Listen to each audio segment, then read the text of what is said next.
मेरा गोरा रंग, बोलती आंखें, कंधों पर बल खाती बाल, पतली कमर और चिकनी सुडौल जांघें सभी को लुभाती थी। पुरुष मेरे सौंदर्य को देखकर कहते, यह लड़की तो किसी रसगुल्ले से कम मुलायम और रसदार नहीं है। इसे देखने मात्र से ही जन्नत की सैर हो जाती है। मैं सुंदर थी, मेरी देह यष्टि आकर्षक थी। मैं पुरुषों के मुंह से ऐसे शब्द सुनते ही नारी स्वभाव वश खिल जाती और मुझे अपनी खूबसूरती का स्वयं ही अभ्यास होने लगता। मैं बुदबुदाए बिना रह पाती। मुझ पर तुम सब मरते हो तो मरो, मैं किसी के हाथ नहीं आने वाली। मैं तो आग हूँ, आग मुझे पकड़ने के लिए पानी बनना होगा। मैं सुंदर हूँ पर इतनी भोली नहीं कि अपनी प्रशंसा सुनते ही तुम्हारी बाहों में समा जाऊं। मैं अभी सोच ही रही थी कि माँ की आवाज़ ने मुझे चौंका दिया। मैं जैसे सोते हुए से जाग उठी। माँ मेरे सामने खड़ी मुस्कुरा रही थी। मेरी माँ मुझसे कहीं अधिक सुंदर थी। वह एक प्रौढ़ महिला थी, लेकिन देखने में 21-22 की ही लगती थी। वह अपने सौंदर्य और स्वास्थ्य के प्रति हरदम जगत रहती थी। वह अपने मुंह से कुछ कहती तो नहीं, किंतु उसके मन के भाव से अक्सर ही मुझे लगता कि वह वेदांत अंकल को पसंद करती हैं और पापा उसके अनुकूल नहीं हैं। वेदांत अंकल कहाँ से आते थे और मम्मी से उनका संबंध कब से था, इससे मेरा कोई मतलब नहीं था। इतने में मम्मी चहकती हुई बोली, बेटी तुम आज स्कूल नहीं गई? आज तो छुट्टी है। मैंने यह कहकर मम्मी की ओर देखा। आज उसने गुलाबी साड़ी बांध रखी थी। मम्मी पर गुलाबी कपड़े बहुत खिलते थे। उसका रूप उनमें और अधिक दमक उठता था। मुझे जहाँ तक मालूम था, मम्मी सजती संवरती तभी थी जब वेदांत अंकल घर पर होते या आने वाले होते थे। वैसे तो सजना संवरना मम्मी के जीवन का एक अभिन्न हिस्सा था, लेकिन उस दिन वह विशेष रूप से साज श्रृंगार करती थी। जब वेदांत अंकल घर पर होते थे, मैं अचानक ही बोल पड़ी, तो वेदांत अंकल आज आने वाले हैं। मेरी समझ में यह नहीं आ रहा था कि मम्मी पापा के लिए क्यों नहीं सजती संवरती है। शायद माँ के सपनों का राजकुमार पापा नहीं, वेदांत अंकल ही हैं। वैसे यह कड़वा सच भी है। वेदांत अंकल पापा से अधिक सुंदर और स्मार्ट हैं। अपने आप को हमेशा ही सुंदर बनाकर रखते हैं, कपड़े ढंग के पहनते हैं और पापा तो बिल्कुल ही ढीले ढाले व्यक्ति हैं। एक ही कपड़े को 2-2 रोज तक पहने रहते हैं। सेव तभी बनाते हैं जब खुजली होने लगती है या उन्हें कोई टोक देता है। माँ को तो चुस्त और खूबसूरत पुरुष चाहिए। वेदांत अंकल चुस्त भी हैं और सुंदर भी। इसी बीच माँ ने मुझे टोक दिया, यह लड़की तो हमेशा ही कुछ न कुछ सोचती रहती है। जा अपनी सहेली माधुरी से मिला, वह तुम्हें कल याद कर रही थी। मैं अवाक रह गई। माँ मुझे आज इतनी मेहरबान क्यों? अचानक ही मुझे माधुरी के घर क्यों भेजने लगी? आखिर माजरा क्या है? एक साथ मेरे मस्तिष्क में न जाने कितने सवाल उमड़े घुमड़े लगे, लेकिन मुझ में यह पूछने की हिम्मत नहीं थी कि तुम मुझे जबरदस्ती माधुरी के घर क्यों भेज रही हो। आखिर तुम्हारा इसमें क्या स्वार्थ है? खैर, माधुरी से मिलने के लिए तो बेताब मैं भी थी। मैं पैदल ही उसके घर चली दी। माधुरी का घर हमारे घर से पैदल कोई 10-15 मिनट का रास्ता था। मैं माधुरी के घर पहुंची तो दरवाज़ा खुला हुआ था। मैं बिना आवाज़ दिए अंदर चली गई। घर में उसकी माँ के सिवा कोई नहीं था।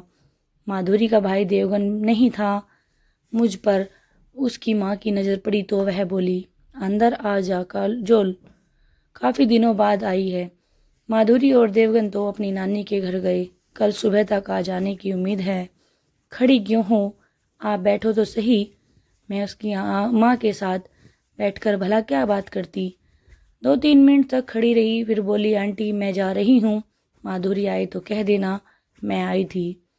यह कहकर मैं दरवाजे से होते हुए बाहर आ गई।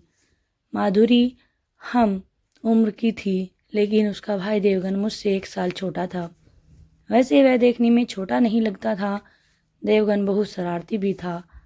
वह केवल शरारती ही नहीं, बहुत सुंदर और स्मार्ट भी था। मेरी उम्र यही कोई 15-16 की थी। देवगन 15 का था।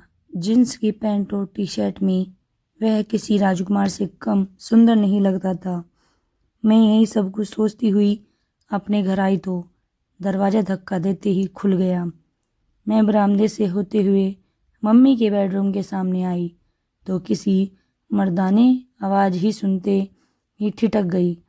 पापा तो घर पर है नहीं, 2 दिन के लिए बाहर गए हैं। फिर यह मर्दानी आवाज़ कहाँ से आ रही है और यह आवाज़ किसकी हो सकती है? मैं वहीं खड़ी होकर सोचने लगी कि यह आवाज़ कहाँ से आ रही है। यह आवाज़ मम्मी के बेडरूम से आ रही थी। मैंने सोचा शायद पापा आ गए हैं, लेकिन वह तो ऑफिस के काम से गए हैं, काम बीच में ही छोड़कर कैसे आ सकते हैं। मैं यह सोचते सोचते दबे पाँव मम्मी के बेडरूम की ओर बढ़ गई। दरवाजे के नज़दीक आकर खिड़की की ओर देखा तो खिड़की बंद थी। मैं अंदर झांकना चाहती थी। मेरे मन में वैसे कोई दुर्भावना नहीं थी। मैं तो यह देखने के लिए बेचैन थी कि कहीं पापा तो नहीं आ गए हैं। तभी मेरी निगाह दरवाजे के गोल छेद पर पड़ी। मैं एक आंख बंद कर दूसरी आंख से उस छोटे से गोल छेद में झांकने लगी। अंदर का नज़ारा देखकर मुझे अपनी आंखों पर विश्वास नहीं हुआ। मैंने अपनी आंखें मलकर फिर उस गोल छेद में से झांका तो वही दृश्य नजर आया। इस बार अविश्वास करने का कोई सवाल ही नहीं था। वेदांत अंकल बनियान और टी शर्ट में ही थे और मम्मी चड्डी बनियान में थी। इस मुद्रा में दोनों की बहुत खुश थे। एक दूसरे की आंखों में आंखें डाले हुए यूं बैठे थे जैसे एक दूसरे को सम्मोहित कर रहे हों। इतने में मम्मी ने वेदांत अंकल के पेट में गुदगुदी की। वह अनायास ही हंसने लगी और हंसते हंसते ही उन्होंने मम्मी को अपनी गोद में उठाकर बिठा लिया। मम्मी उनके गले में बाहें डालते हुए बोले, तुम्हारी बाहों का स्पर्श बड़ा ही उत्तेजक है। दिगंबर ने तो मुझे कभी ऐसा आनंद दिया ही नहीं। तुम्हारा पति दिगंबर कोई मर्द थोड़े ही है, वह तो भोंदू है। न जाने कैसे उसके साथ तुम रहती हो। वेदांत अंकल यह कहकर हंसने लगे। दिगंबर तो एक खंभा है जिसकी आड़ में मैं तुम्हारे साथ रहती हूँ। दिगंबर जैसे पति को उंगलियों पर नचाना मुझे खूब आता है। मम्मी कहते कहते काफ़ी आक्रामक हो गई और उसने वेदांत अंकल के गाल को दांतों से काट लिया। वेदांत अंकल भी कहीं चूकने वाले थे। एक हल्की सी सितकार लेते हुए उन्होंने मम्मी को बाहों में समेट लिया, फिर उनके होठों को जोर से भींच लिया। अब कैसा लगा रहा है? कैसा क्या लग रहा है? अच्छा लग रहा है? क्या तुम्हें नहीं पता स्त्रियां दर्द से मिठास लेती हैं? मम्मी के शब्द यह कहते कहते लड़खड़ा गए। उसकी आंखें बंद हो गई। दोनों एक दूसरे के होठों पर किस ऐसे कर रहे थे जैसे लॉलीपॉप या आइसक्रीम चाट रहे हों। तभी वेदांत अंकल ने मम्मी को एक हल्की सी थपकी लगाई। इस थपकी के जवाब में मम्मी ने भी उनकी पीठ पर हल्की सी चिकोटी काट दी। सेक्स का इतना जीवंत और उत्तेजक दृश्य मैंने पहली बार ही देखा था। मेरा रोम रोम रोमांचित हो उठा। मेरे कपड़े पसीने से नहा गए। मुझे इस खेल को देखने में आनंद भी आ रहा था और घृणा भी हो रही थी। घृणा इसलिए हो रही थी क्योंकि यह खेल मेरी मम्मी किसी दूसरे मर्द के साथ खेल रही थी। पापा के साथ वह खेल में शामिल होती तो शायद मुझे घृणा न होती या मैं इतनी देर तक यहाँ न खड़ी होती। इतने में ही मैंने देखा दोनों एक दूसरे से थक हार कर ऐसे दूर बैठ हाँफ रहे थे मानो 2 शिकारी कुत्ते बराबर की कुश्ती लड़ते लड़ते थक गए हों और पुनः लड़ने के लिए सुस्ता रहे हों। तभी मम्मी ने हाथ का इशारा करते हुए कहा, आओ यहाँ मेरे पास। आज तो होठ ऐसे खा रही थी जैसे कोई आइसक्रीम चूसता हो। क्या तुम इस मामले में पीछे थी? वेदांत अंकल यह कहकर जाने के लिए उठ खड़े हुए। मम्मी ने उनका हाथ झुककर पकड़ लिया। क्यों, दिल भर गया?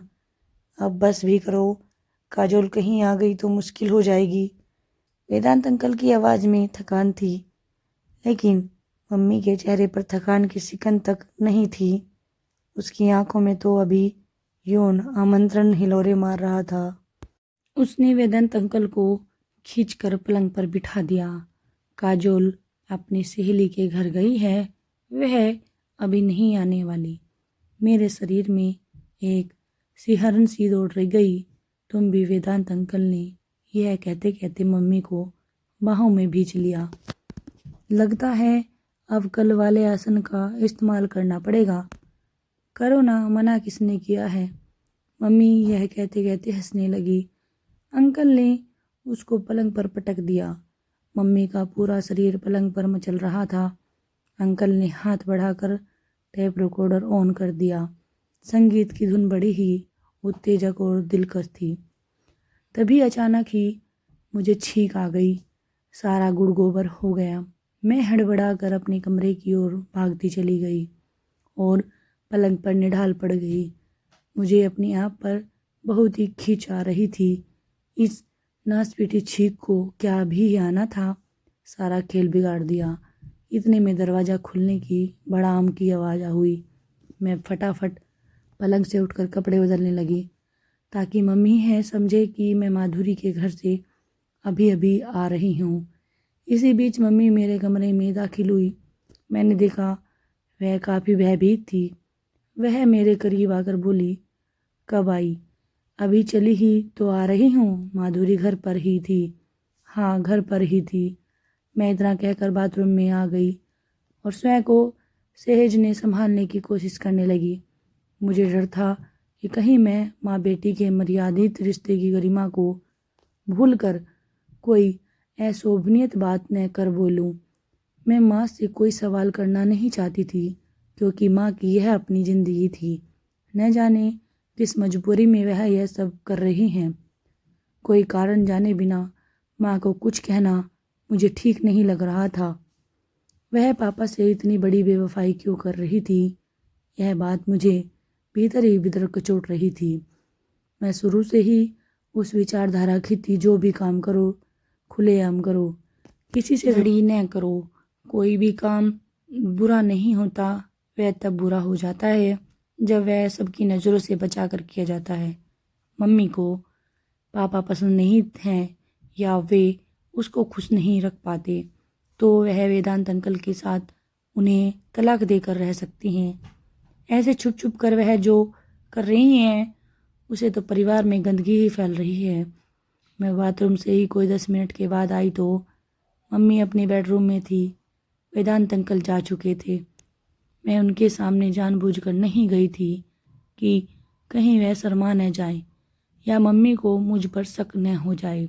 मैं अपने कमरे में आकर अभी बैठी ही थी कि मम्मी हंसती हुई आकर बोली, काजोल, तुम्हारे वेदांत अंकल आए थे, तुम उनसे मिल भी न सकी। मैंने बेकार ही तुमको माधुरी के घर भेज दिया।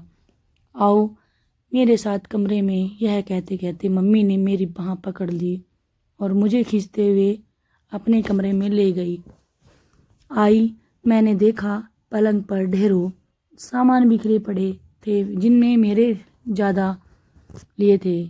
मैं सब कुछ भूल भाल कर पलंग पर उछल कर चढ़ गई और अपने दोनों हाथों से कपड़े फैला फैला कर अपने नाप के कपड़े देखने लगी। गुलाबी मिनी स्कर्ट, टॉप जींस की टाइट पैंट और कोट लो कट टी शर्ट, आसमानी गाउन और भी जाने कितनी ही पोशाक वेदांत अंकल मेरे लिए लाए थे। तभी मम्मी मुस्कुराती हुई बोली, तुम्हें कपड़े पसंद आए? देखा तुम्हारे अंकल कितने अच्छे हैं, तुम्हारा कितना ध्यान रखते हैं। ओहो मम्मी, अंकल कितने स्वीट हैं। मैं यह कहती हुई मम्मी के गले से लग गई। मम्मी का चेहरा खिल उठा और मैं किन्हीं ख्यालों में खो गई। लेकिन अंकल यह सब क्यों कर रहे हैं? मम्मी को पापा से हथियाने के लिए? क्या मुझे इन कपड़ों का स्वीकार करना चाहिए? मम्मी शायद इन कपड़ों का लालच दिखाकर मुझे अपने पक्ष में करना चाहती हैं। वह मुझे अपनी तरफ मिलाकर रखना चाहती हैं। वेदांत अंकल यह अच्छी तरह जानते हैं कि माँ को हासिल करना तो बेटी को भी खुश कर रखना होगा। माँ बिना बेटी के हाथ नहीं आने वाली। कुछ भी हो, मम्मी जब वेदांत अंकल के साथ खुश है तो मुझे क्या हो सकता है। पापा मम्मी का यौन संतुष्ट नहीं कर पाते तो वेदांत अंकल यौन कला में माहिर हैं। उन्हें यौन जीवन को जीना आता है। माँ को नाखुश करने का या दोषी ठहराने का मेरा कोई हक नहीं बनता। मैं यह सोचते सोचते खिलखिला कर हंस पड़ी। मम्मी, मैं मान गई वेदांत अंकल को। कपड़ों की खरीदारी करने में वह औरतों से भी 2 कदम आगे हैं। और एक तुम्हारे पापा हैं जिन्हें कुछ भी नहीं आता। न जाने वह कौन सी मनहूस कड़ी थी कि मैं उनके खूंटे से बांध दी गई। मम्मी यह कहते कहते काफ़ी भावुक हो गई। मैंने देखा उसकी आंखें भीग आई थी। उसके चेहरे पर पापा के लिए वितृष्णा के भाव पसार रहे थे। मैं बोली भी, तुम्हारे साथ हूँ माँ, तुम क्यों अपना मन दुखी करती हो? पापा को जैसे जीना है वैसे उन्हें जीने दो और तुम्हें जैसे जीना है वैसे जियो। मैं यह कहते कहते उनसे मुझे गले से लगा लिया। मुझे इस बात का कहाँ बोध था कि पति पत्नी के जीवन की राहें अलग अलग हो जाती हैं तो उनकी संतान त्रिशूल सी बन जाती है, तो उसका हित कोई नहीं सोचता। मैं सोच रही थी कि पापा बाहर जाकर क्या करते हैं यह किसी ने भी तो नहीं देखा है। हो सकता है उनका भी किसी पा से संबंध हो। मम्मी के संबंध के बारे में मुझे इसलिए पता क्योंकि मम्मी के साथ मैं रह रही हूँ। हो सकता है पापा मम्मी से भी 2 कदम आगे हों। मैं केवल मम्मी को ही बुरा क्यों मानूं? पापा भी तो बुरे हो सकते हैं। मैं यह सोचते सोचते ही अपने कमरे में आ गई। दोस्तों, आज की ये कहानी कैसी लगी? दोस्तों, इस कहानी का दूसरा पार्ट देखने के लिए इस वीडियो के डिस्क्रिप्शन सेक्शन में जाना और कल मैं इस वीडियो का दूसरा पार्ट दिखाऊंगी आपको। तो दोस्तों, आज की ये कहानी कैसी लगी ज़रूर कमेंट बॉक्स में लिख कर बताएं। और अगर आप हमारे चैनल पर नए हैं तो हमारे चैनल को सब्सक्राइब करके बेल आई नोटिफिकेशन को ऑल पर सेट कर लें ताकि हमारी हर आने वाली ऐसी वीडियो का आपको नोटिफिकेशन सबसे पहले मिल सके। वीडियो देखने के लिए धन्यवाद दोस्तों। कल फिर मिलते हैं एक नई वीडियो के साथ। तब तक के लिए जय श्री राम दोस्तों, इस वीडियो का मैं दूसरा और तीसरा पार्ट आपको ज़रूर बताऊंगी और बताऊंगी कि लास्ट में किसकी गलती निकलती है, पति गलत है या पत्नी गलत है। तो ज़रूर इस वीडियो का फर्स्ट पार्ट देख लिया आपने, सेकंड पार्ट और थर्ड पार्ट ज़रूर देखना। उनसे आप पता लगा सकोगे कि आजकल की जो औरतें होती हैं वो अपने पति को दूर कैसे कर देती हैं अपने आप से। क्या बात होती है कि जो पति उनकी भावनाओं को समझ नहीं पाता या पत्नी अपने पति की भावनाओं को नहीं समझ पाती, तो रिश्ता दोस्तों दोनों साइड से निभाना पड़ता है, किसी को ज़्यादा तो किसी को कम, लेकिन झुकना ज़रूर पड़ता है। और ये जो वीडियो बताई है इस काम में किसी का भी भला नहीं हुआ है, भला हुआ है सिर्फ अपने काम से। जो अपने साथ है उसके ही साथ जीवन जीने में अलग मज़ा होता है, ना किसी का डर ना किसी का भय। भले ही थोड़ा खाओ लेकिन थोड़ा हिसाब से खाओ और इज्जत के साथ खाओ। धन्यवाद।